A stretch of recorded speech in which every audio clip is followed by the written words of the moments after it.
নিজের সাথে ভুলগুলো কিন্তু অনেক কিছু শিখিয়ে দিয়ে যায়।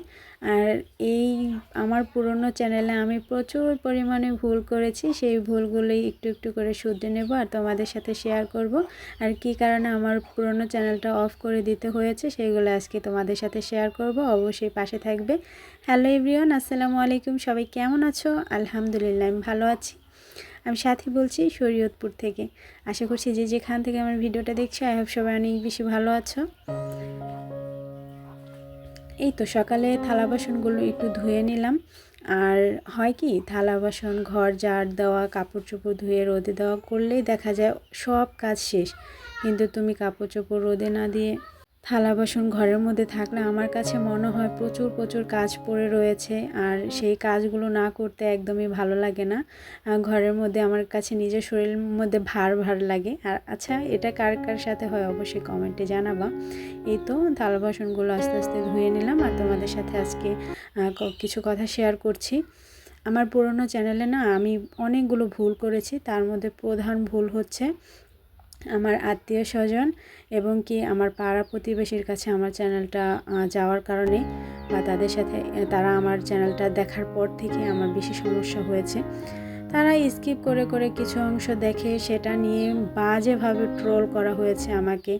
আমি ওটা খাই সেটা খাই তো মোটা হই না কেন, এরকম একটা অবস্থা। তো সেই জায়গা থেকে বলবো সবাইকে, প্লিজ কেউ চ্যানেল খুলে অন্তত আত্মীয় স্বজনের কাছে কখনোই আপনার চ্যানেলের নামটা বলবেন না। যদি কখনো সফল হতে পারেন তাহলে অবশ্যই বলবেন।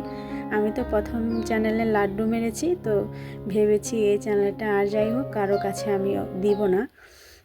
যদি কখনো সফলতার মুখ দেখতে পারি তাহলে অবশ্যই মানুষের সাথে শেয়ার করব, কিন্তু তার আগে কখনোই না। আমার এই চ্যানেলটা আর দ্বিতীয় আরেকটা ভুল করেছি, সেটা হচ্ছে শর্ট ভিডিও ছেড়ে।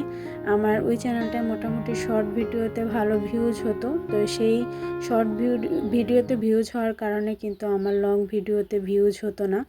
তো এটাও একটা অপশন ছিল। আর এদিকে দেখো বাসায় চলে আসছি, কাজ কাম করে, রান্না করিনি, বাবার বাসায় খাবো। আর মা তো ধান রোদ দিয়েছে, তো একা আসলে ছাদে ধান রোদ দেওয়াটা অনেক বেশি কষ্ট হয়ে যায় একা ঘাটতে, যেহেতু পরপরই ঘাটতে হয়। আর যারা গ্রামে থাকো ধান সিদ্ধ করো তারা তো জানো ধান সিদ্ধ করে খাওয়াটা কতটা কষ্ট। তবে যেহেতু আমরা গৃহস্থ বাড়ির মেয়ে, তো এই কাজগুলো আমাদের করে অভ্যাস আছে, তো বেশি খারাপ লাগে না, এনজয় করি আসলে ধান আসলে। আর কেন জানি না আমার ধানের দিন আসলে এত ভালো লাগে। এক বছর আমার বাবা একটু কম ধান লাগালেই আমার কাছে মনে হয় যে ধান নিয়ে আমার কল পড়ে না, এরকম একটা অবস্থা। আসলে ছোট থেকে দেখে আসছি বাবাকে কৃষিকাজ করতে, আর এটা নিয়ে আমি অনেক বেশি গর্ববোধ করি যে আমি একজন কৃষকের মেয়ে, আলহামদুলিল্লাহ। আর এই বাংলাদেশের জন্য বা সারা পৃথিবীর জন্য একজন কৃষক একটা মানুষের বেঁচে থাকার জন্য অনেক অবদান রাখে।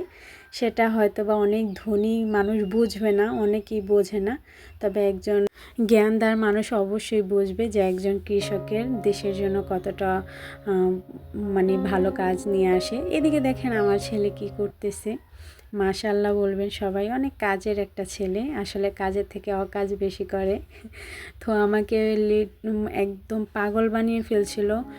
তো এই ঝাড়ু ধরছে, ওই ডানা ধরে মানে করছে, যেটা দিয়ে আমরা আর কি ধানগুলো টানি। এই তো দেখুন।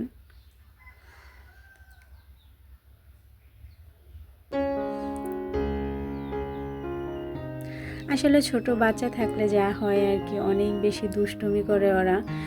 তো আমার ছেলেটা যেহেতু নতুন হাঁটা শিখেছে, তো ও মানে সব সময় ওটা এটা মানে করার চেষ্টাই করে। এটা আমি ওকে করতে দেই, কখনো বাধা দেই না। আসলে ছোট বাচ্চাদের ছোট থেকে সব কিছু শেখানো উচিত, না হয়তো দেখা যায় বড় হলে একটা তাদের মধ্যে অন্যরকম একটা কাজ করে, তারা কাজ করতে অলসতা আর কি করে, বেশি একটা কাজ কাম করে না। তো এ পর্যায়ে কারা কারা আমার ভিডিওটা দেখছো জানি না, যারা যারা ভিডিওটা দেখছো সবাইকে অসংখ্য ধন্যবাদ।